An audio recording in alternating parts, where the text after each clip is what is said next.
නමෝ තස් භගවතු අරහතෝ සම්මා සම්බුද්දස්ස. නමෝ තස් භගවතු අරහතෝ සම්මා සම්බුද්දස්ස.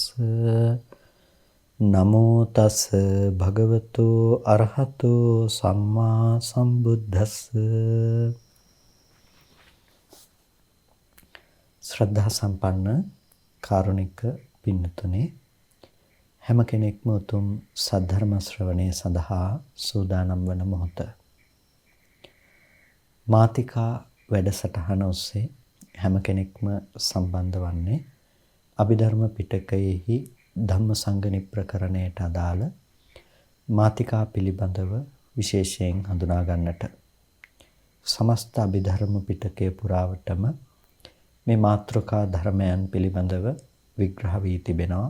විවිධ පර්යායන් ඔස්සේ ඒ පිළිබඳව සාකච්ඡාවට ගැනෙනවා. එනිසාම මේ මාතෘකා පිළිබඳව නැතිනම් මාතිකාවන් පිළිබඳව ඔබ දැන සිටීම ඊටාම වැදගත් දෙයක්.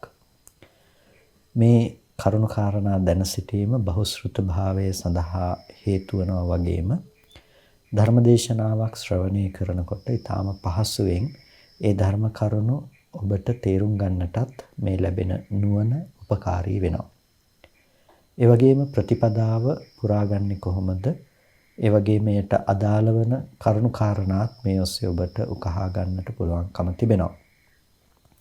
විශේෂයෙන්ම මේ දේශන මාලාව මාතිකා දේශන මාලාව ඒ තිබෙන කරුණු කාරණා පෙළ ගැස්වීමට අනුව අරගෙන යන දෙයක්. හැකිතාක් උත්සාහවත් වෙනවා මේ මාතෘකාවන් ඔස්සේ ඔබේ ජීවිතයට සමීප වන කරුණු වඩාත් සමීප කොට දක්වන්නට, නැතහොත් බොහෝ කොට න්‍යායාත්මක කරුණු මේ තුල ඇතුළත් වෙලා තිබෙන්නේ. පින්තුනේ, අපි මීට පෙර ආචේගාමී ධර්මයන් පිළිබඳව, අපචේගාමී ධර්මයන් සහ නේවාචේ නාපචේගාමී ධර්මයන් පිළිබඳව හඳුනා ගන්නට යෙදුණා. ආචේගාමී කියලා කියන අපි රැස් කිරීම පිණිස පවත්නා ධර්මයන්, අපචේගාමී කියලා කියනවා අස්කිරීම පිණිස නැතිනම් අපිට ඒ කර්මාදී දේවල් දුරු කිරීම පිණිස පවත්නා දෙයට. ඒ වගේම නේවාචය නාපචේගාමී කියලා කියනවා රැස්වීමට සහ අස්වීමට නොයන ධර්ම හැටියට කතා කරන දේ. ඒ විදිහට තමයි සංක්ෂිප්තයක් විදිහට ගත්තොත් අපි ආචේගාමී, අපචේගාමී, නේවාචය, නාපචේගාමී කියන ත්‍රිකය පිළිබඳව හඳුනා ගන්නට යෙදුනේ. මාතිකා වැඩසටහනට සම්බන්ධ වෙන ඔබ දන්නවා තිකයක් කියලා කියන්නේ මාතෘකා තුනක එකතුවක් කියලා. මාතෘකා තුනක් තියෙනවා නම් මේ තුනේ එකට එකතුවක් විදිහට විග්‍රහ වෙන දෙයක්. ඒකට මේ මාතිකා පිළිබඳව අපි දකිනකොට අපිට ඊළඟට දකින්නට තිබෙන දේ තමයි සෙක්ඛ ත්‍රිකය. එහෙම නැතිනම් සේඛ ත්‍රික කියලාත් කියනවා. සෙක්ඛ ත්‍රිකය, සේඛ ත්‍රිකය. එතකොට මේ සේඛා ධම්මා, සේක ධර්මයෝ මොනවද? අසේඛා ධම්මා, අසේක ධර්මයෝ මොනවද? ඒ වගේම නේව සේඛා, නාසේඛා, සේඛත් නොවන, අසේඛත් නොවන ධර්මයෝ මොනවද කියලායි මේ ත්‍රිකය ඔස්සේ සාකච්ඡා කරන්නේ. සේඛා කියලා කියනවා ශෛක්ෂ, අසේඛා කියනවා සෛක්ෂ, ඒ වගේම නේව සේඛා, නාසේඛා කියලා කියනවා සෛක්ෂෝ අසෛක්ෂ නොවන ඒ ධර්ම පිළිබඳව හඳුනා ගැනීමේදී. එතකොට කතමේ ධම්මා සේඛා, මොන කවර ධර්මයෝ සේඛද? කතමේ ධම්මා සේඛා, කවර ධර්මයෝ සේඛද? ධර්මයෝ බොහෝ තිබෙනවා. ඒ ධර්මයන් අතර සේඛා, සේක ධර්මයෝ මොනවද? එතකොට සේක ධර්ම පිළිබඳව විමසා බලනකොට චත්තාරෝ මග්ගා අපරියාපන්නා, අපරියාපන්න වූ මාර්ග හතරත්, හෙට්ටිමානිච තීනි සාමාන්‍ය ඵලානි, හෙට්ටිම වූ සාමාන්‍ය ඵල තුනත්, ඉමේ ධම්මා සේඛා, මේ ධර්ම තමයි සේක ධර්මයෝ කියලා කියන්නේ. නික්ෂේප කාණ්ඩයේදී කරන විග්‍රහයම අපිට අට කතා කාණ්ඩයේදී දකින්නට පුළුවන්. චත්තාරෝ මග්ගා අපරියාපන්න, අපරියාපන්න මාර්ග හතරත්, හෙට්ටිමානිච තීනි සාමාන්‍ය ඵලානි, සාමාන්‍ය ඵල හතරත්, පහළ මට්ටමේ සාමාන්‍ය ඵල හතරත් අපිට සේක ධර්මයන් හැටියට හඳුනා ගන්නට පුළුවන්කම තියෙනවා. එතකොට ඒ කියන්නේ සේක කියන වචනය දිහා බැලුවාම සික්ඛති සේකෝ කියලා කියනවා. ශික්ෂණය ලබන නිසා තමයි සේක කියලා කියන්නේ. එයා යම්කිසි ශික්ෂණයක් ලබනවා. යම්කිසි දෙයක, යම්කිසි තැනක, යම්කිසි මාර්ගයක හික්මෙනවා. ඒ හික්මීම ලබන්නා තමයි සේක නැතිනම් ශෛක්ෂයා කියලා හඳුන්වනු ලබන්නේ. එතකොට මොකකද හික්මෙන්නේ? ඒ පුද්ගලයා චත්තාරෝ මග්ගා සතර මාර්ගයන්හි සෝතාපට්ටි මාර්ග, සකදාගාමි මාර්ග, අනාගාමි මාර්ග, අරිහත් මාර්ගවල හික්මෙන නිසා තමයි සේක පුද්ගලයා කියලා කියන්නේ. එතකොට කතමේ ධම්මා සේකහා කියනකොට සේක ධර්ම මොනවද කියලා කිව්වා මේ පුද්ගලයා හැසිරෙන ඒ පුද්ගලයා පනවන්නේ යම් ධර්මතා ටිකක් මත නම් මේ ධර්මතා ටික තමයි ඒ ධර්ම ටික තමයි මෙතනදී සේක ධර්ම කියලා කියන්නේ. යම් අපි ධර්ම ටිකකින් සමංගී පුද්ගලෙක්, ධර්ම ටිකකින් යුක්ත පුද්ගලයෙක් නම් අපි සේක පුද්ගලයාය කියලා කියන්නේ. අනේ සේක පුද්ගලයා තුල විද්‍යමාන වන ධර්ම සමූහය තමයි සේක ධර්ම කියලා කියන්නේ. එතකොට යම් හේතුවක් නිසා නම් ඒ කෙනා සේක කියලා කියන්නේ අන්නේ ඒ සේක කියන්නට හේතු වන ධර්ම සමූහය. එතකොට මොනවද චත්තාරෝ මග්ගා පරියාපන්නා සතර මාර්ග. එතකොට මාර්ගයක් කියලා කියන්නේ මාර්ගයේහි යම් කිසි කෙනෙක් හික්මීමක් ලබනවා. ඒ හික්මීම ලබන පිරිස තමයි සේක කියලා කියන්නේ. සෝතාපට්ටි මාර්ගයේහි කෙනෙක් හික්මිනවා නම් ඒ පුද්ගලයා සේක. සකදාගාමි මාර්ගයේහි කෙනෙක් හික්මිනවා නම් ඒ පුද්ගලයා සේක. ඒ වගේම අනාගාමි මාර්ගයේහි අරිහත් මාර්ගයේහි හික්මිනවා නම් ඒ පුද්ගලයා සේක. ඒ පුද්ගලයා සෛක්ෂේක ලෙස ඒ මාර්ගයේහි හික්මිනවා.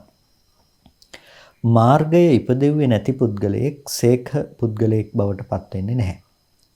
කෙනෙකුට ලෝකෝත්තර මාර්ගයේ ඉපිද නැත්නම් ලෝකෝත්තර මාර්ගය ඉපදවීම සඳහා වෑයම් කරනවා නම් ඉපදවීම සඳහා උත්සාහවත් වෙනවා නම් එතකොට ඒ පුද්ගලයා සේක පුද්ගලයෙක් කියලා කියන්නේ නැහැ. ලෝකෝත්තර මාර්ගයේ උපදෝගත්ත පුද්ගලයා තමයි සේක පුද්ගලයෙක් කියලා කියන්නට පුළුවන්කම තියෙන්නේ. එතකොට සතර මාර්ග සිත්තික සතර මාර්ගයන් හඳුන්වනවා සේක ධර්ම හැටියට. ඒ වගේම හෙට්ටිමානිච්ච තීනි සාමාන්‍ය ඵලානි කියලා කියනවා. හෙට්ටිම වූ තුන් සාමාන්‍ය ඵලය. හෙට්ටිම වූ තුන් සාමාන්‍ය ඵලය. ශ්‍රමණ ඵල කියලා කියන්නේ සෝතාපට්ටි ඵලය, සකදාගාමි ඵලය, අනාගාමි ඵලය, අරිහත් ඵලය. එතකොට සාමාන්‍ය ඵල. එතකොට සාමාන්‍ය කියලා කියන්නේ ඒ යම් කිසි ශ්‍රමණයෙකුගේ ස්වභාවයෙන්ම උපදවන්නා වූ ඵල තිබෙනවා නම් ඒ ඵල තමයි සාමාන්‍ය ඵල කියලා හඳුන්වනු ලබන්නේ. එතකොට ඒ ශ්‍රමණ ජීවිතය තුළ ශ්‍රමණ ප්‍රතිපදාව තුළ එයා උත්පාදනය කරනු ලබන ඵල ධර්ම මෙතනදී සාමාන්‍ය ඵල ලෙස ගැනෙන්නේ. යම් කිසි කෙනෙක් භික්ෂුත්වයටපත් වෙනකොට ශ්‍රමණෙක් කියන සංග්‍රහයට යනකොට ඒ පුද්ගලයා ඒ ශ්‍රමණ භාවයට පත්වීම සඳහා ක්‍රියාත්මක කරගන්න ප්‍රතිපදාවක් තිබෙනවා, අනුගමනය කරන ප්‍රතිපදාවක් තිබෙනවා. පටන් ගන්නෙම සබ්බ දුක්ඛ නිස්සරණ නිබ්බාන සච්චිකරණත්තාය කියලා. සියලු දුක් කෙලවර කොට නිවන් සාක්ෂාත් කිරීම පිණිස කියලා. එතකොට ඒ පැවිද්දට පිළිපන්නෙම පිවිසෙන්නෙම එය ඉලක්කගත කොටගෙන. එතකොට මේ ශ්‍රමණ ධර්මයන් ශ්‍රමණ ඵලයන් ඉලක්කගත කොටගෙන මේකට පිවිසුණු පුද්ගලයෙකුට ශ්‍රමණ ධර්ම ශ්‍රමණ ඵල ඉලක්කගත කොටගෙන ශාසනයට ප්‍රවිෂ්ඨ වූ පුද්ගලයෙකුට යම්කිසි අධිගමයක් තියෙනවා නම් ඒ ශ්‍රමණ ඵලය සම්පූර්ණ කරගන්න අවස්ථාවන් තියෙනවා නම් ඒ අවස්ථාවන් තමයි සාමාන්‍ය ඵල කියලා කියන්නේ. අපේක්ෂාව නිර්වාණය නම් නිර්වාණය අවබෝධ කළ අවස්ථා හතරක් තියෙනවා. සෝතාපට්ටි ඵල, සකදාගාමි ඵල, අනාගාමි ඵල, අරිහත් ඵල. ඒ නිසා මේවා පොදුවේ හඳුන්වනවා සාමාන්‍ය ඵල කියලා. එතකොට මේ සාමාන්‍ය ඵලයන්ගේ හෙට්ටිමානි තීනි සාමාන්‍ය ඵලානි කියනකොට හෙට්ටිම වූ සාමාන්‍ය ඵල තුනක්. උපරිමට්ඨය තමයි. උපරිමට්ඨ කියලා කියන්නේ උපරිම තලයේහි පිහිටි දේ තමයි අරිහත් ඵලය කියලා කියන්නේ. සාමාන්‍ය ඵලයන්ගේ උපරිමස්ථය තමයි. උපරිම කෙලවර තමයි අරිහත් ඵලය. එතකොට හෙට්ටිම සාමාන්‍ය ඵල කියලා කියන්නේ ඉන් පහළ සාමාන්‍ය ඵල කියන එක. හෙට්ටිම සාමාන්‍ය ඵල කියලා කියන්නේ උපරිමස්තයට වඩා පහළ සාමාන්‍ය ඵල. එතකොට ඒ අනාගාමී ඵල, සකදාගාමී ඵල සහ සෝතාපට්ටි ඵලයි කියන ඒ තුන් ඵල ධර්ම තමයි, සාමාන්‍ය ඵල ධර්ම තමයි සේක ධර්ම කියලා කියන්නේ. එතකොට යම් ඵලස්තයෝ ඉන්නවා නම්, මාර්ග ඵල අධිගමයේ සාක්ෂාත් කළ පුද්ගලයෝ ඉන්නවා නම්, ඒ පුද්ගලයා සේක පුද්ගලයෙක් කියලා කියන්නට හේතුව මෙබඳු මාර්ග තුනකටපත් වීම, නැතිනම් එබඳු ඵලසිතවල පහළ වීම, එහෙමත් නැතිනම් මේ මාර්ග සිත් හතරේ හෝ පහළ වීම සිද්ධ වුණාට පස්සේ තමයි සේක පුද්ගලයෙක් කියලා කියන්නේ. ඒකට හේතුව එබඳු ධර්මයක් විද්‍යමානයි කියන එක. පුද්ගලයෙක් කියලා කිව්වට එබඳු ධර්මයක පැවැත්මක්. එතකොට කතමේ ධම්මා සේකහ කියනකොට කවර ධර්මයෝ සේකද කියලා කියනකොට මෙන්න මේ ධර්මතා ටික තමයි සේක ධර්ම හැටියට හඳුන්වනු ලබන්නේ. එතකොට මේ සේක ධර්ම මේ විදිහට අපි හඳුනා ගන්නකොට මේ සිත් ටික පිළිබඳව අපිට විශේෂයෙන් අමුතුවෙන් පැහැදිලි කරන්නට ලොකු ප්‍රමාණයකින් අවශ්‍ය වෙන්නේ නැහැ. ඔබ දන්නවා මාර්ග සිත් 4 සහ ඵල සිත් 3ක් තමයි මෙතන තියෙන්නේ කියලා. සෝවාන් සකදාගාමී අනාගාමී අරිහත් කියන මාර්ග සිත් ටිකත් ඒ වගේම විපාක සිත් විදිහට සෝතාපට්ටි ඵල, සකදාගාමී ඵල, අනාගාමී ඵල කියන මේ ඵල සිත් ටිකක් තමයි තියෙන්නේ. එතකොට ස්කන්ධ වශයෙන් ගත්තොත් මේ සිත් ටික, ලෝකෝත්තර සිත් ටික ස්කන්ධ වශයෙන් 4 ආකාරයි. වේදනා සංඥාදී දේවල් ඒ වේදනා සහ සංඥා අනුව බෙදී යනවා. ඒ වගේම අනිකුත් චෛතසික සංප්‍රයෝගයේ එතනදී දක්වනවා සංස්කාර ස්කන්ධය කියලා. එහි ඒ පවත්නා සිත් ටික ඔක්කොම විඥාන ස්කන්ධය හැටියට හඳුන්වනු ලබනවා. ආයතන වශයෙන් ගත්තොත් ආයතන 2යි, ලෝකෝත්තර හිත් 7ට කියනවා මන ආයතනය කියලා. ඒ වගේම චෛතසික ධර්ම ධම්මායතනය කියලා කියනවා. ධාතු වශයෙන් ගත්තොත් 2යි, මනෝ ධාතු සහ ධම්ම ධාතු සහ මනෝ විඥාන ධාතු විදිහට, ධර්ම ධාතුවත් මනෝ විඥාන ධාතුවේ පැවැත්මත් විදිහට ධාතු විදිහට 2යි. මේ විදිහට ගත්තාම ස්කන්ධ වශයෙන් 4ක්, ධාතු වශයෙන් 2ක් විදිහට, ආයතන වශයෙන් 2ක් විදිහට අපිට හඳුනා ගන්නට පුළුවන්කම තියෙනවා. සත්‍ය වශයෙන් ගත්තොත් සත්‍ය වශයෙන් එක්වැදෑරුම් ඒ තමයි මාර්ග සත්‍ය. එතකොට නිරෝධ සත්‍යයට ඵලය ඇතුළත් වෙන්නේ නැද්ද කියලා කෙනෙකුට හිතෙන්නට පුළුවන්. ඵල කියලා කියන්නේ ඵල මට්ටමේ සිතක් පිළිබඳව තමයි අපි ධර්ම කියලා හඳුන්වන්නේ. එතකොට නිර්වාණය යනු සිතක් වැනි ධර්මයක් නෙමෙයි. සිතක් නෙමෙයි නිර්වාණය කියලා කියන්නේ. ඒ නිසා සෝවාන් ඵලසිත නිවන නෙමෙයි, සකදාගාමි ඵලසිත නිවන නෙමෙයි, අනාගාමි ඵලසිත, අරිහත් ඵලසිත යනු නිවන නෙමෙයි. නිසා ඒක සංකත ධර්මයක්. ඒක සංකත ධර්මයක්. ඒ නිසා ඒක ඵලයයි කියන්නට සුදුසුකමක් එතන නැත්තේ නැහැ. ඒක ඵලසිත කියලා කියන්නේ සංකතයි. සංකත ධර්ම අසංකත වූ නිවනත් එක්ක සංසන්දනය කරන්නට පුළුවන් කමක් නැත්තේ නැහැ. නිර්වාණය අසංකතයි. එතකොට මේ විදිහට අපි ගත්තාම සත්‍ය වශයෙන් තියෙන එතන එකයි. එතකොට ඵලසිත ටිකට මොකද කියන්නේ? ඵලසිත ටික සත්‍ය විනිර්මුක්තයි කියලා කියනවා. ඵලසිත ටික සත්‍ය විනිර්මුක්ත ධර්ම හැටියට හඳුන්වනවා. එතකොට මෙන්න මේ විදිහට සේක ධර්ම පිළිබඳව අපට හඳුනා ගන්නට පුළුවන්කම තිබෙනවා. ඒ වගේම ඊළඟට අසේකහ ධම්මා, අසයික්ෂ ධර්මයන් පිළිබඳව අපිට තේරුම් ගන්නට පුළුවන්. මොනවාද අසේකහ ධම්මා කියලා කියන්නේ? උපරිමට්ඨං අරහත් ඵලං ඉමේ ධම්මා අසේකහ. අසේකහ කියලා කියන්නේ අසයික්ෂයි කියන එක. ඒ කියන්නේ හික්මෙන්නේ නැහැ කියන එක. කවුද හික්මෙන්නේ නැත්තේ? හික්මීමක් අවශ්‍ය නැත්තේ, හික්මීමක් නැත්තේ කාටද? උපරිට්ඨමං, ඒ උපරිට්ඨම වූ අරිහත් ඵලයක් තියෙනවා නම් ඒ උපරිට්ඨම වූ අරිහත් ඵලලාභී උතුමන් වහන්සේ තමයි යම්කිසි මාර්ගයක නොහික්මෙන පුද්ගලයෙක්. ඒ කියන්නේ නොහික්මනවා කියලා කියන්නේ හික්මීමක් අවශ්‍ය නැහැ උන්වහන්සේට. උන්වහන්සේ හික්මිලා ඉවරයි. ඒ නිසා හික්මීමක් උන්වහන්සේට අවශ්‍ය නැහැ. ඒ නිසා උන්වහන්සේව හඳුන්වනවා අසේකහ කියලා. අසේක උතුමන් වහන්සේ. රහතන් වහන්සේ පමණයි අසේක තත්වයට පත්ව සිටින්නේ. ඒ නිසා උපරිට්ඨමං අරහත් ඵලං ඉමේ ධම්මා අසේකහ. අටකථා කාණ්ඩයේදී, නික්ෂේප කාණ්ඩයේදී පැහැදිලි කරනවා උපරිට්ඨමං අරහත් ඵලං ඉමේ ධම්මා අසේකහ කියලා. අසේක ධර්ම කියලා කියන්නේ මොනවද? අරිහත් ඵල අවස්ථාව.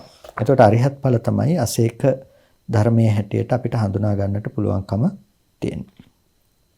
එතකොට අරිහත් ඵල සිතත් එක්ක ලැබෙන මේ සියලුම ධර්ම ටික අසේක ධර්ම හැටියට ඒ සිතෙහි සංප්‍රයෝග වන අවස්ථාවේදී හඳුනා ගනු ලබනවා.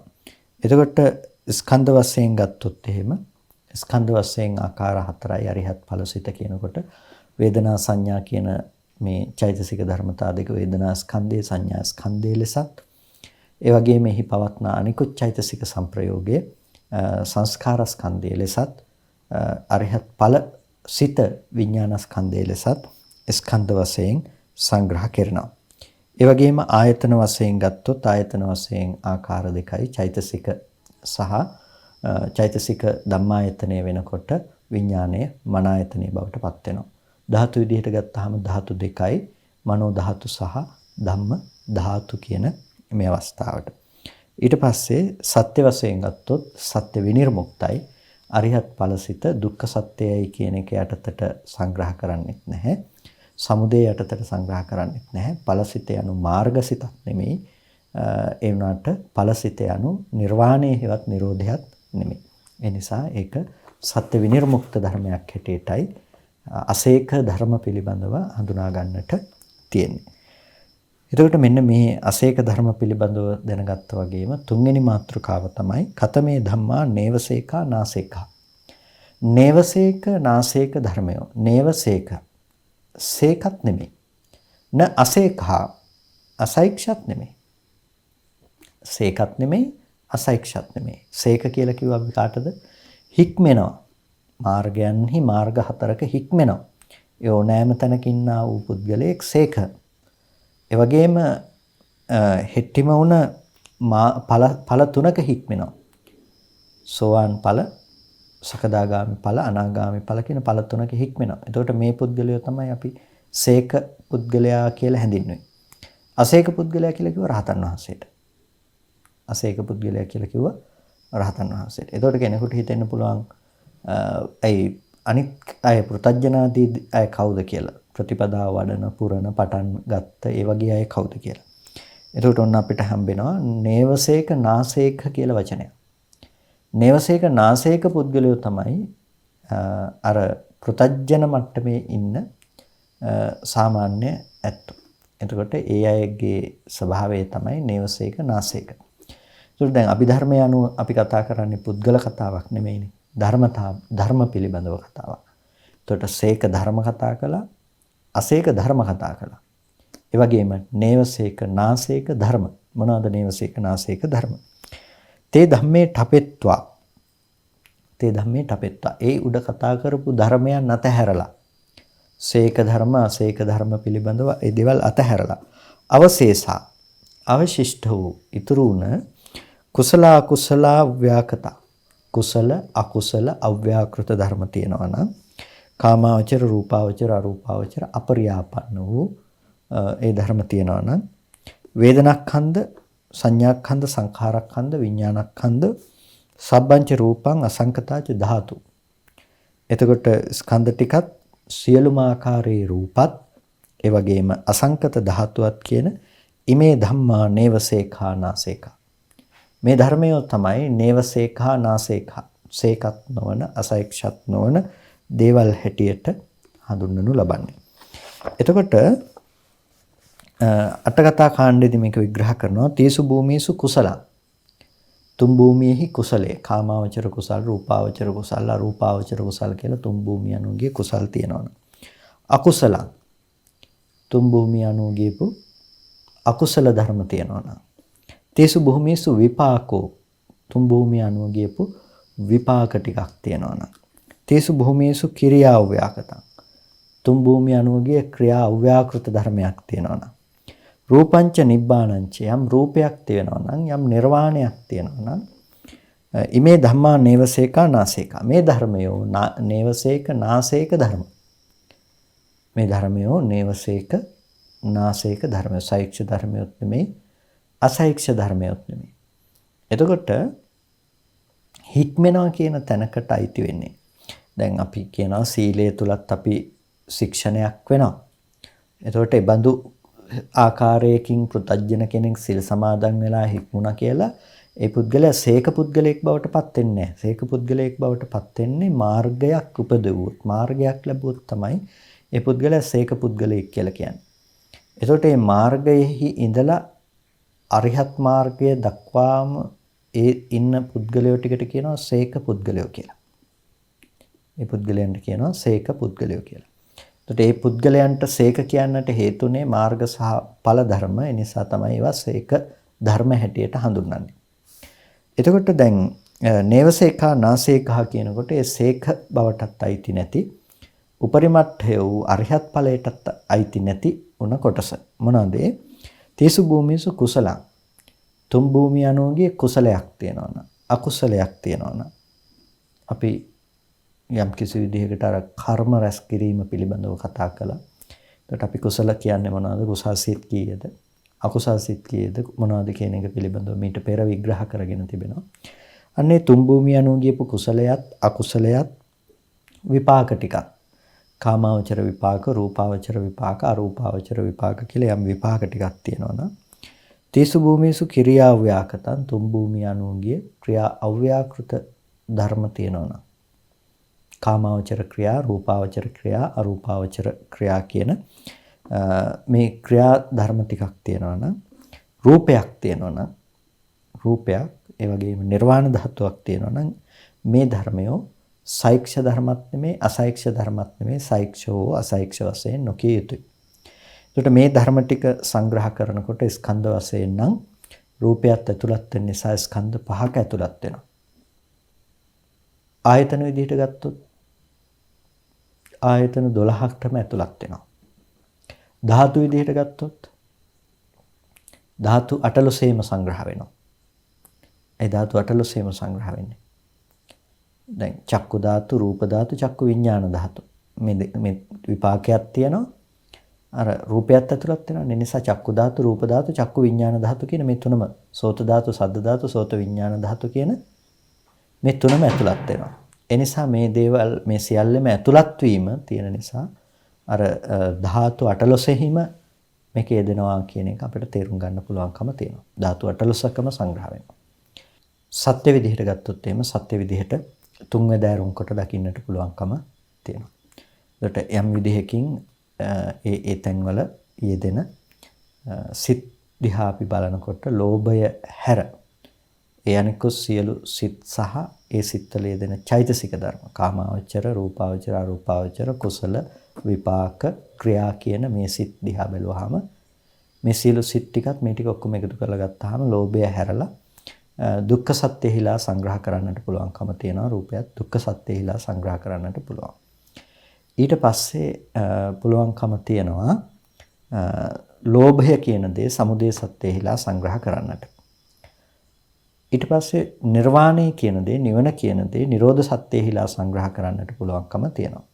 මාර්ග කියලා කියන්නේ සීක ධර්ම ටිකනේ. එනිසා මාර්ග ටික නේවසේක නාසේක කියන ගණයට අයිති වෙන්නේ. ඒකට ඒ නිසා තමයි සත්‍ය වශයෙන් දෙවදෑරුම් කියලා කිව්වේ මාර්ගාවර්ජිත නිසා. එතනදී මාර්ගය අතහැරලා තමයි ඒ ධර්ම පිළිබඳව අපි ගණනය කළ යුත්තේ, ධර්ම පිළිබඳව සැලකිය යුත්තේ. මේ තමයි සේක ත්‍රිකය කියලා කියන්නේ. ඒකට දැන් ඔබ දන්නවා සේඛා ධම්මා කියන්නේ මොනවද? සේක ධර්ම කියලා කියන්නේ. පොතක් අරගෙන සටහනක් දැම්මත් කමක් නැහැ. අසේඛා ධම්මා, අසේක ධර්ම කියලා කියන්නේ මොනවද? නේවසේඛා නාසේඛා ධම්මා, නේවසේක නාසේක ධර්මයෝ කියලා කියන්නේ මොනවද? එතකොට දැන් අපිට කෙනෙකුට මේක ප්‍රායෝගිකව ජීවිතයට භාවිත කරොත් එහෙම එයාට පුළුවන් මේ ධර්මයන් පිළිබඳව ව්‍යවස්ථාපනය කරන්න. ධර්මයන් පිළිබඳව ව්‍යවස්ථාපනය කරන්න. අපි දන්නවා ආර්යෝ, අපි දන්නවා අනාර්ය පුද්ගලයෝ. එතකොට මාර්ගස්ත සහ පලස්ත පුද්ගලයෝ, ආර්ය පුද්ගලයෝ කියලා අපි කියනවා. එතකොට මේ ධර්මයක් නේ. පුද්ගලයෙක් නෙමෙයි, මේ බඳු සිතක හට ගැනීමක් නේ. මේ බඳු සිතක හට ගැනීමක්.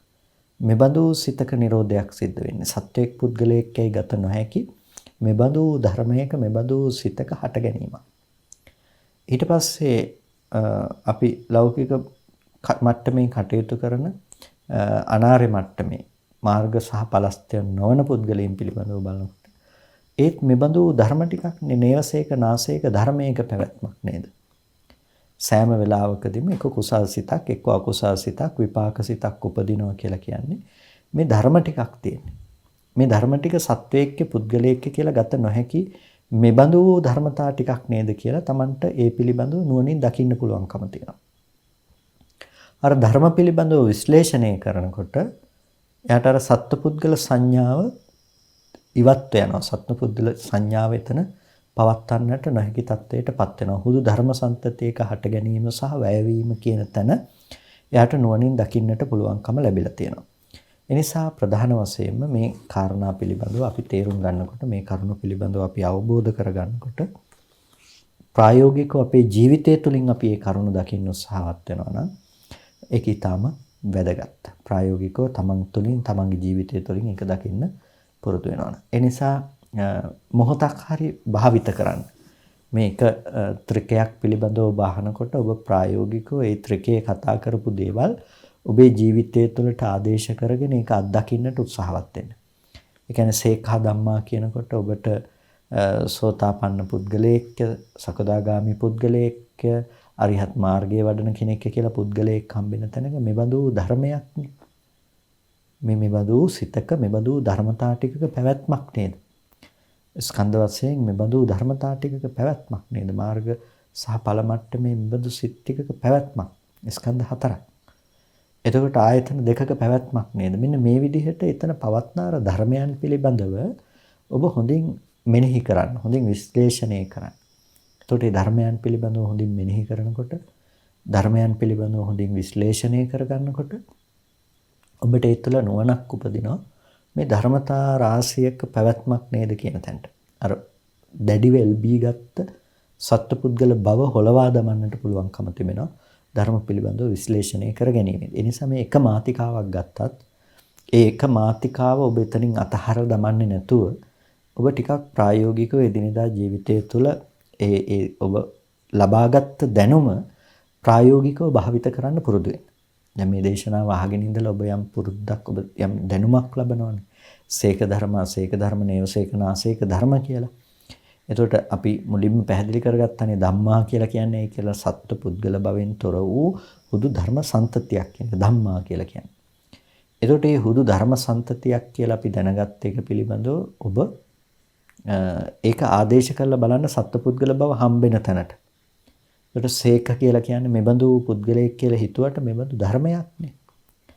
අසේකහ කියලා කිව්වට මෙබඳු ධර්මයක් නේ. නේවසේක නාසේක කියලා අපි මිනිස්සයය සත්වය කියලා බැලුවට මේ කුසල සිතක අකුසල සිතක හට ගැනීමක් නේ.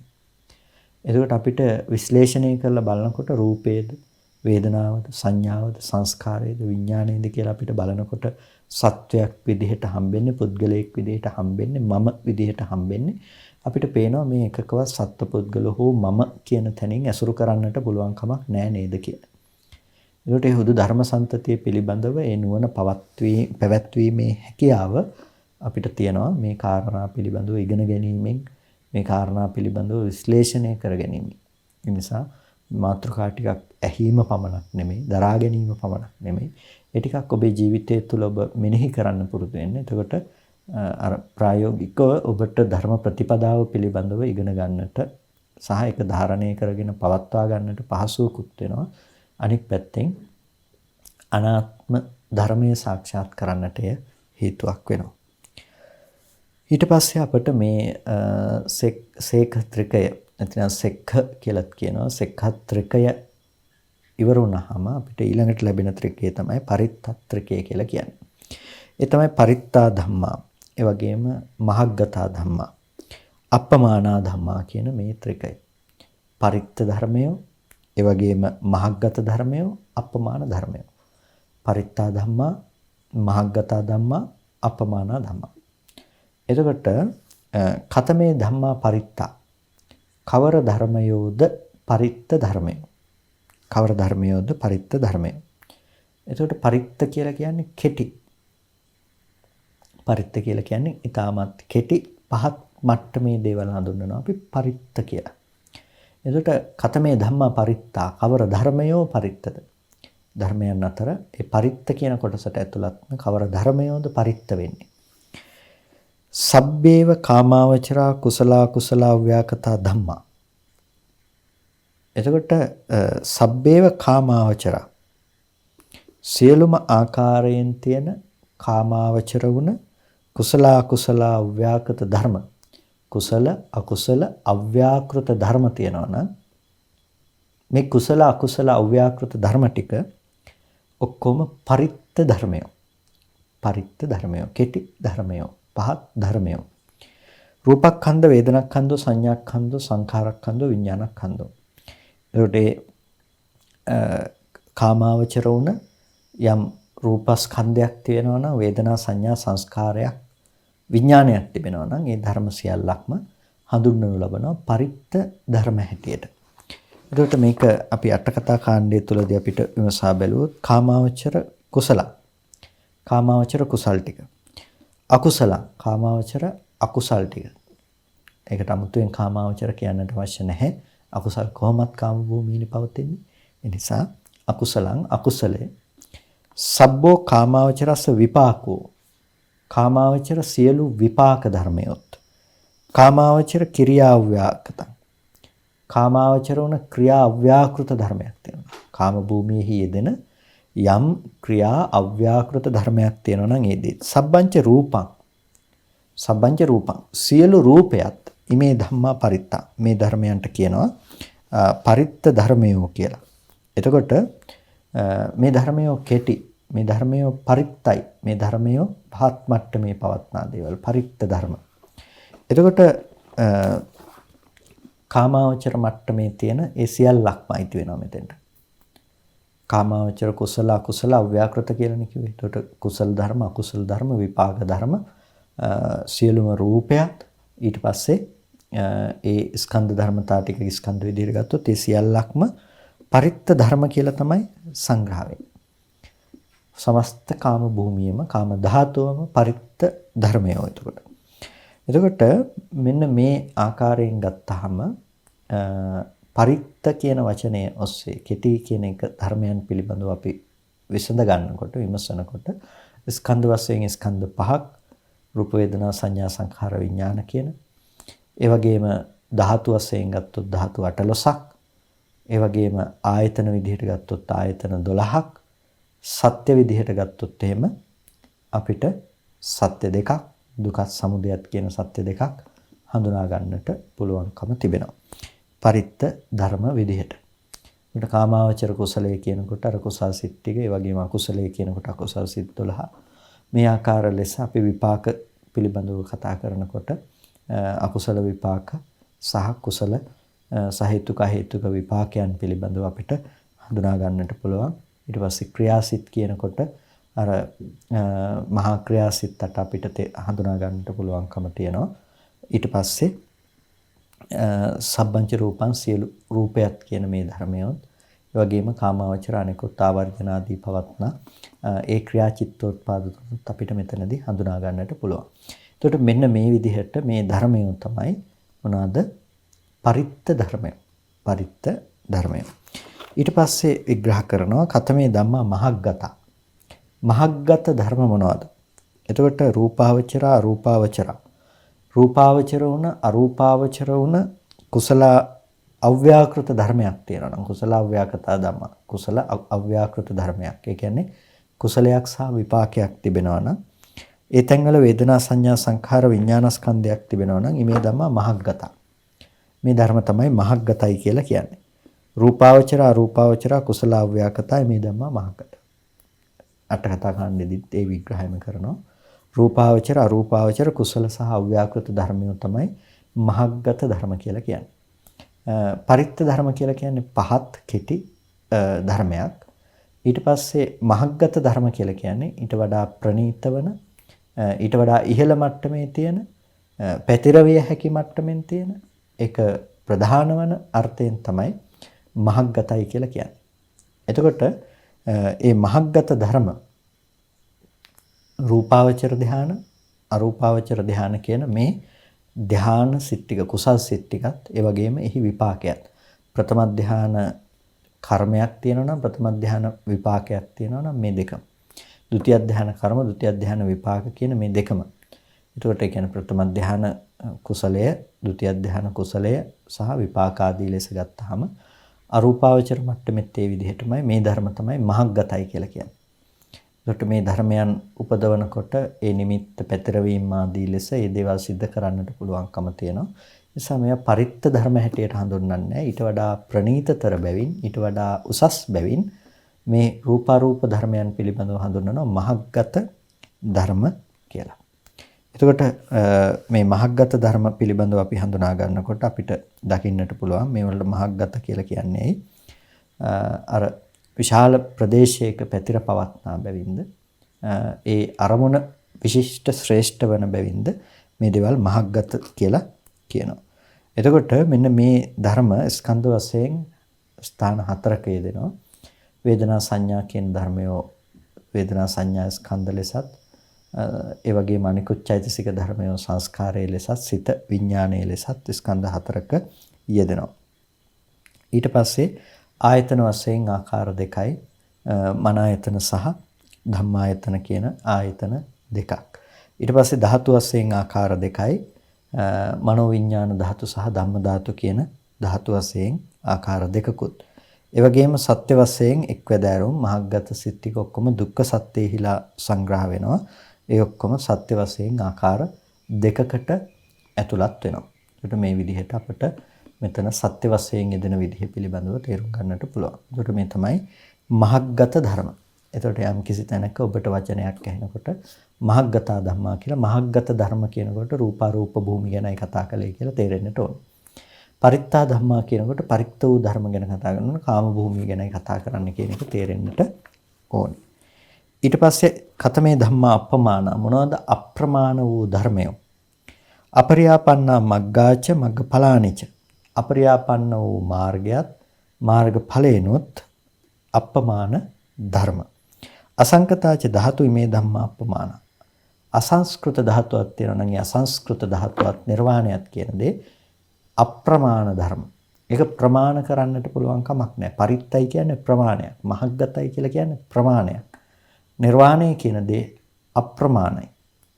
එතකොට ඒ සිත් ටික ප්‍රමාණ නොකර හැකි ධර්මයක් අරමුණු කොට පැවතින බැවින් මාර්ග සහ ඵල සිත් ටිකත් අප්‍රමාණ ධර්ම හැටියටම දක්වනවා. අට කතා කාණ්ඩයේදී විග්‍රහ කරනවා චත්තාරෝ මග්ගා අපරියාපන්නා සතර අපරියාපන්න මාර්ග ටිකත් චත්තාරිච්ච සාමාන්‍ය ඵලානි සතර සාමාන්‍ය ඵලේනොත් නිබ්බාණංච මේ ධම්ම අප්‍රමාණ. නිර්වාණයත් කියන මේ ධර්මය අප්‍රමාණයි. නිර්වාණයත් නිර්වාණය ආලම්බණය කරගෙන පවත්නා ඒ සිත් අටක් තමයි අප්‍රමාණ ධර්ම කියලා කියන්නේ. පමණ නොකල හැකි ධර්මය.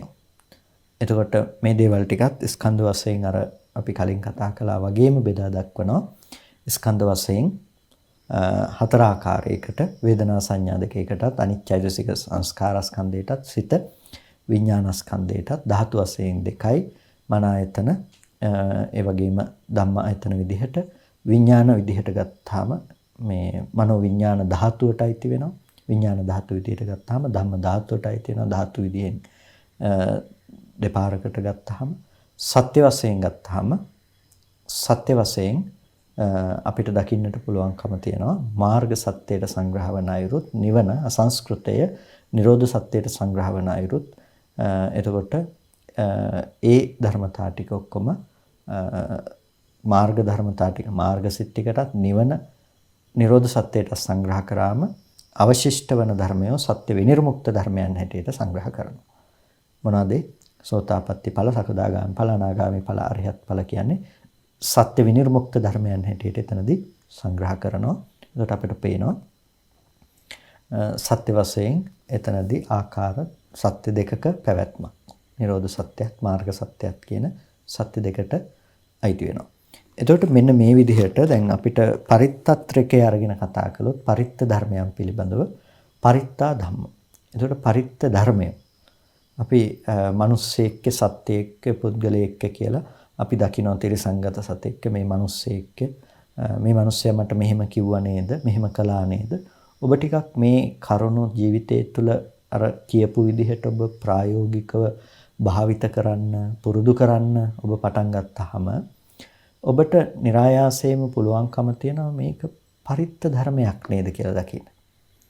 නිකන් ඔබ අර හිතට අමනාපයක් ඇති වෙනකොට පරිත්ත ධර්මයක හැටිනේ පරිත්ත ධර්මයක ස්වභාවයනේ කියලා ටිකක් මෙනෙහි කරන්නකෝ. ඒක සිහි කරනකොටම ඔබට අරක නැති වෙයි.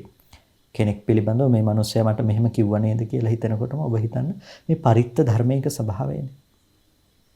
පරිත්ත ධර්මයක ස්වභාවය තව පුද්ගලයෙක් කියලා දකින්න තැනක පරිත්ත ධර්මයක්නේ කියලා දකින්න. තමන් කියලා හිතන තැනක පරිත්ත ධර්මයනේ කියලා දකින්න. එතකොට අපිට නුවණ තේන්නට ඕන මේ කාමාවචර මේ ධර්මයක ඉපදීම. අකුසලයක් කරන කෙනෙක් දැක්කම පරිත්ත ධර්මයක්. කුසලයක් කරන කෙනෙක් දැක්කම පරිත්ත ධර්මයක්නේ. එතකොට මේ විදිහට ඒ ධර්මයන්ගේ විදිහට දකින්න පුරුදු වෙන්න. එතකොට අර සත්පුද්ගල සංඥාවට ඒ ඔස්සේ ඉඩක් නැති වෙයි. සත්පුද්ගල වශයෙන් පවත්වන්නට තැනක් නැති වෙයි. එතකොට ඒ ඔස්සේ ඔබට පුළුවන්කම තියෙනවා විශාල ඥාන දර්ශනයක් ඒ ඔස්සේ ලබන්නට, ඒ ඔස්සේ බොහෝ විශේෂ පරාසයක් පිළිබඳව ඔබේ දැනුම නිරන්තරයෙන්ම ගලා යන්නට සලස්වන්නට පුළුවන්. ඒක ප්‍රායෝගික ජීවිතේ භාවිත කරන්නට පුළුවන්කමක් තියෙනවා. ඒ නිසා මේ අහගන්න දේවල් මෙතනින් ඉවර කරන්නේ නැතිව ඒ දේවල් ඉදිරියට දියුණු කර ගැනීම ඔබ සතු කාර්යභාරයක්. ඒ නිසා මේ කියන මේ ත්‍රිකයන්ගෙන් ඔබට දැනෙන ත්‍රිකයක් වෙන්න පුළුවන්. ඒක ටිකක් භාවිත කරන්නට පුරුදු වෙන්න. ඒක ප්‍රතිපදාව පැත්තෙන් ගත්තත් ඊටාම වැදගත් වෙනවා. එතකොට මේ කතා කරේ පරිත්ත ත්‍රිකය පිළිබඳව. එතකොට පරිත්ත ධර්ම කතා කළා, මහග්ගත ධර්ම කතා කළා, අපමාන ධර්ම කතා කළා. පරිත්තයි කියනකොට කාමාවචර භූමියේ තියෙන සියලු ධර්මයෝ කුසල, අකුසල, විපාක සහ ක්‍රියා මේ සියල්ලමත් රූපයත් කියන මේ ටික ඔක්කොම පරිත්තයි. ඊට පස්සේ මහග්ගතයි කියලා කිව්වේ රූපාවචර ධාන ටික කුසල් වශයෙන් සහ විපාක වශයෙන් උත් අරූපාවචර ධාන ටික කුසල් සහ විපාක වශයෙන් උත් මහග්ගතයි කියලා කිව්වා.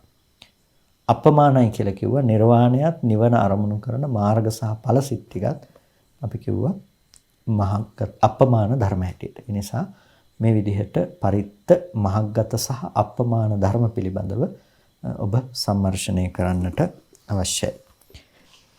ඊට පස්සේ නැවත ඒකටම අනුගත ත්‍රිකයක් විදිහට තමයි ඊළඟ ත්‍රිකයත් අපිට දකින්න පුළුවන්කම තියෙන්නේ. පරිත්තා රම්මනා ධම්මා, ඒ වගේම මහග්ගතා රම්මනා ධම්මා, අපමානා රම්මනා ධම්මා. පරිත්තා රම්මනා ධම්මා, පරිත්ත වූ අරමුණු ඇති ධර්මය. පරිත්තේ ධම්මේ ආරබ්බ යේ uppajjanti චිත්තචේතසිකා ධම්මා ඉමේ ධම්මා පරිත්තාරම්මන. අරි පරිත්ත වුණ ධර්මයන් අරඹයා යම් චිත්තචෛතසික ධර්මතා ටිකක් ඒ අරමුණු කොට පවතිනවා නම් ඒ ධර්මයන්ට කියනවා පරිත්තාරම්මන ධර්මයෝ කියලා. එතන මොනවද මේ පරිත්තාරම්මන ධර්මයෝ කියන එක පැහැදිලි කරනවා. සබ්බෝ කාමාවචරස්ස විපාකෝ. සබ්බෝ කාමාවචරස්ස විපාකෝ, සියලු කාමාවචර විපාකය. ක්‍රියා මනෝ ධාතු. එතකොට ක්‍රියා මනෝ ධාතු සිතක් තියෙනවා නම් ක්‍රියා හේතුක මනෝ විඥාන ධාතු. අහේතුක ක්‍රියාසිතක් තියෙනවා නම් අහේතුක මනෝ විඥාන ධාතු ක්‍රියාසිතක් තියෙනවා නම් සෝමනස්ස සහගත. දැන් කුසල විපාක සිත්වල අපිට හම්බෙනවානේ. අන්න ඒ සිතත්. ඒ වගේම ඉමේ ධම්මා පරිත්තාරම්මන. මේ ධර්මයන්ට කියනවා පරිත්ත ධර්මය ආරම්මණය කරගත්ත ධර්මය. සබ්බෝ කාමාවචරස්ස විපාකෝ, කාමාවචර විපාකයක් තියෙනවා නම් ක්‍රියා මනෝ ධාතු, ක්‍රිය මනෝ ධාතුවක් තියෙනවා නම් ඒ වගේම ක්‍රියා අහේතුක මනෝ විඥාන ධාතු, ක්‍රිය අහේතුක මනෝ විඥාන ධාතුවක් තිබෙනවා නම් මේ ධර්ම තමයි පරිත්තාරම්මන ධර්ම හැටියට පැහැදිලි කරන්නේ. පරිත්තේ ධම්මේ ආරබ්බ, පරිත්තෝන ධර්මයන් ආරම්භයා යේ uppajjanti චිත්තචේසිකා ධම්මා, යම් චිත්තචෛතසික ධර්මතා ටිකක් උපදිනවා නම් ඉමේ ධම්මා පරිත්තාරම්මන, මේ ධර්මය තමයි පරිත්තාරම්මන ධර්ම කියලා කියන්නේ. එතකොට පරිත්තෝ ධර්මයන් ආරම්භයා උපදින්නා වූ චිත්තචෛතසික ධර්මය. පරිත්තෝ ධර්මයන් ආරම්භයා උපදින්නා වූ චිත්තචෛතසික ධර්මය. ඒ මොනවද කියන එක තමයි විස්තර කරේ කාමාවචර විපාක ටික. එතකොට කාමාවචර විපාකයක් ලැබෙන්නේ පරිත්ත වූ ධර්මයක් කර්මණු කරගෙන, අසුරු කරගෙන තමයි කාමාවචර විපාකයක් ලැබෙන්නේ. කාමාවචර විපාකය නැවත අසුරු කරන්නා වූ යම් සිතක් තියෙනවා නම් මනෝ ධාතු මට්ටමේ සහ මනෝ විඥාන ධාතු මට්ටමේ සිත් දෙනවා නම් ඒ සියල්ලක්ම කාමාවචර ධර්මයන් අසුරු කරගෙන පවතින ඒ සිත් සියල්ලක්ම හඳුන්වනු ලබනවා පරිත්ත ධර්මයන් හැටියට. පරිත්ත ධර්මයන්. එතකොට අහේතුක මනෝ විඥාන ධාතු සිත සෝමනස්ස සහගත මේකත් ඒ මනෝ විඥාන ධාතු සිත සෝමනස්ස සහගතව යෙදෙන හඳුන්වනු ලබන්නේ පරිත්තා රම්මන ධර්මය. මොකද පරිත්ත ධර්මයන් තමයි අරමුණු කරගෙන පවතින්නේ කියලා. ඊට පස්සේ මහග්ගතාරම්මන ධර්ම පිළිබඳව විස්තර කරනවා. මහග්ගතාරම්මන කියලා කියන්නේ මහග්ගත වූ ධර්මයන් පිළිබඳව අරඹයා උපදින්නා වූ චිත්තචේතසික ධර්මය. මහග්ගතේ ධම්මේ ආරබ්භ යේ උපජ්ජන්ති චිත්තචේතසිකා ධම්මා ඉමේ ධම්මා මහග්ගතාරම්මන. මහග්ගත වූ ධර්මයන් අරඹයා යම් චිත්තචෛතසික ධර්මයක් උපදිනවා නම් මේවලට කියනවා මහග්ගතාරම්මන ධර්ම කියලා. අටකතා කාණ්ඩයේදී විග්‍රහ කොට දක්වනවා විඥානං ඡායතනං විඥානං ඡායතනයක් තියෙනවා නම් නේව සංඥා නාසඤ්ඤායතනං නේව සංඥා නාසඤ්ඤායතනයක් තියෙනවා නම් ඉමේ ධම්මා මහග්ගතාරම්මන මේ ධර්මය තමයි මහග්ගතාරම්මන කියලා කියන්නේ කියලා. එතකොට යම් විඥානං ඡායතනයක් තියෙනවා නම් නේව සංඥා නාසඤ්ඤායතනයක් තියෙනවා නම් මේ විඥානං ඡායතන සහ නේව සංඥා නාසඤ්ඤායතන කියන ආයතන දෙක මහග්ගතාරම්මන ධර්ම හැටියට හඳුන්වනවා. එතකොට මහග්ගත ධර්ම කියලා කිව්වේ මොනවද? රූපාවචර අරූපාවචර දේවල් ටික. එතකොට මහග්ගතාරම්මන ධර්ම හැටියට දක්වනකොට මහග්ගතාරම්මන ධර්ම හැටියට දක්වන්නේ විඥානං ඡායතනයයි නේව සංඥා නාසඤ්ඤායතනයයි කියන මේ ආයතන ටික. ඒකට හේතුව විඥානං ඡායතනයෙන් අර විඥානයේ අනන්ත භාව පිළිබඳව දකිනකොට ආකාශයේ අනන්තයි ආදී ලෙස හඳුනාගත්තා වූ ඒ අනිකුත් ධාන නිමිති ටික යටපත් කොට තමයි විඥානයේ කියන නාම ධර්මයේ පැත්තට මානසිකාරයේ පවත්තලා හැරෙන්නේ මහග්ගත ලෙස ඒ සිතේ නිසා මහග්ගත ධර්මයන් අරමුණු කරමින් පවත්නා නිසා මහග්ගතාරම්මනයි කියලා කියනවා. ඒ වගේම නේව සංඥා නාසඤ්ඤායතනෙන් අර සංඥා භවයේහි නැතිනම් අපි ගත්තාම මේ අරූප භූමියේහි පරිමස්තේ නිසා ඒ ධර්මයේ තුලනුත් අර සංඥාවන්ගේ අප්‍රකට භාවය ඇති කිරීම තුළ මහග්ගත ධර්මයන් ඇසුරු කරගෙන පවතිනවා ආකින්චඤ්ඤායතනෙ පිළිබඳව දැකීම නිසා. එතකොට ඒ නිසා ඒ ධර්ම දෙක හඳුන්වනවා මහග්ගතාරම්මන ධර්ම විදියට. එතකොට මේ මහග්ගතාරම්මන කියනකොට ඒ අර මහග්ගත වූ ධර්මයන් අරමුණු කරගෙන උපදින්නා වූ චිත්තජයසික ධර්මය. විඥාණය කියන දේ අනන්තයි කියලා දකින්නේ අර ආකාසානං ඡායතනාදී ධර්මයන් ඇසුරු කරගෙන පවත්වන විඥානයේහි අනන්ත ස්වභාවය. නේව සංඥා නාසඤ්ඤායතනයේ විදිහට දකින්නේ එයා නත්ති කිංචි කිසිවක් නැතයි කියන දේද සංඥාවක් හැටියට තේරුම් ගැනීම තුළ. එතකොට අන්න ඒ ලක්ෂණය නිසා තමයි මේවා මහග්ගතාරම්මන ධර්ම කියලා හඳුන්වනු ලබන්නේ. එතකොට අර සිත් වශයෙන් බෙදෙන න්‍යායය මම හිතනවා සිත් වශයෙන් අපි ඒක හඳුනා ගන්නකොට අර ස්කන්ධ වශයෙන් ධාතු වශයෙන් ආයතන වශයෙන් බෙදනකොට සහ සත්‍ය වශයෙන් බෙදෙන න්‍යාය මේක ඔස්සේ ඔබට පැහැදිලි කරගන්නට පුළුවන් කියලා. පරිත්තාරම්මන ධර්ම කියනකොට අපි හඳුනා ගන්නට යෙදුනේ කාමාවචර විපාක ධර්ම ටික. කාමාවචර විපාක ධර්ම. එතකොට කාමාවචර විපාක කියනකොට සහේතුක විපාක, අහේතුක විපාක සහ අකුසල විපාක කියලා කොටස් තුනක් අපි කතා කරනවා. අන්නේ විපාක ටිකත් ක්‍රියා මනෝ ධාතුවත් කිරිය අහේතුක මනෝ විඥාන ධාතුව සෝමනස්ස සහගතව පවත්නා සිතත් කියන මේ ටික තමයි පරිත්තාරම්මන ධර්ම කියලා කියන්නේ. එතකොට අපි ස්කන්ධ වශයෙන් බෙදුවොත් ස්කන්ධ වශයෙන් 4යි. ආයතන වශයෙන් ගත්තාම ආයතන වශයෙන් තියෙනවා අපිට මන ආයතන සහ ධම්මායතන විදිහට ආයතන දෙකක්.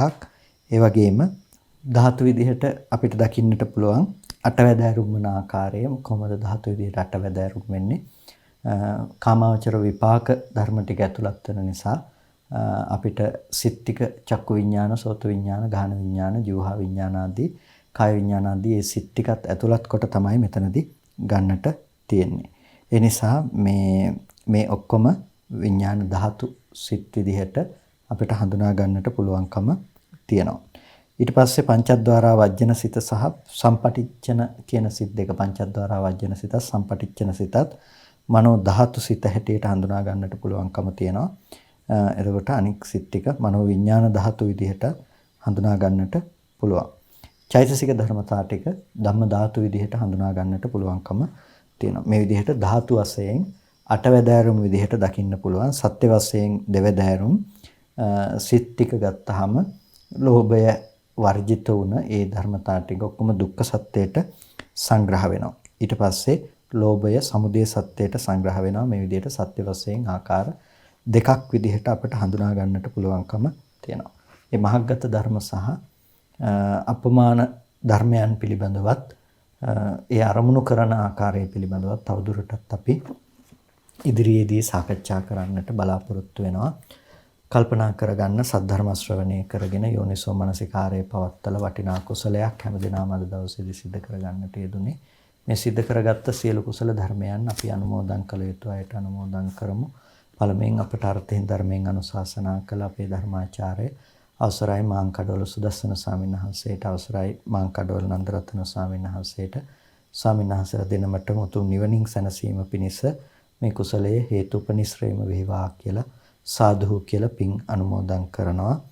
ඒ වගේම මේ සියලු කුසලය දෙවියන්ටත් අපි අනුමෝදන් කරමු. දෙවියෝ සතුටින් සාදුනාදයෙන් මේ පින් අනුමෝදන් වනු ලබත්වා දෙවියන්ට අමා මහ නිවනින් සැනසෙන්නටම මේ කුසලය හේතුපනිශ්‍රේම වේවා කියලා සාදු කියලා හැමදෙනාම මේ දෙවියන්ටත් පින් අනුමෝදන් කරමු.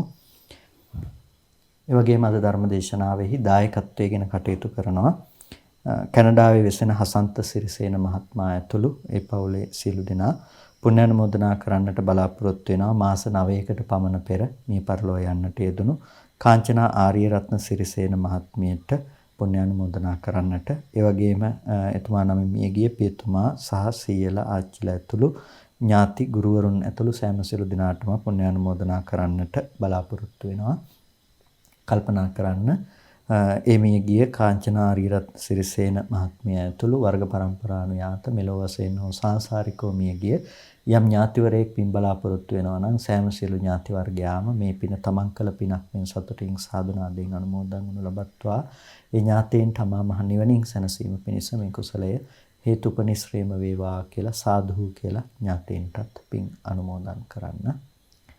ඒ වගේම දායකත්වයෙන් කටයුතු කරන හසන්ත සිරිසේන මහත්මයාටත් ඒ වගේම ආශිර්වාද කරන්නට බලාපොරොත්තු වෙනවා. ඒ වගේම මදුශානි සල්වතුර ඇතුළු පවුලේ සියලු දෙනාටත් දෙපාර්ශ්වයේම සෑම සියලු ඥාති වර්ගයාටත් සියලු ලෝකවාසී සත්‍යයන්ටත් පුණ්‍යානුමෝදනා ආශිර්වාද කරන්නට බලාපොරොත්තු වෙනවා. සෑම සියලු දෙනාටම මේ උතුම් කුසලය නිදුක් නිරෝගී සුවපත් බව චිරජීවන සම්පන්නිය සලසාගෙන අමා මහ නිවනින් සැනසෙන්නටම හේතුපනිශ්‍රේම වේවා කියලා සාදු කියලා පින් අනුමෝදන් වන්න. හැම දිනාටම තෙරුවන් සරණයි.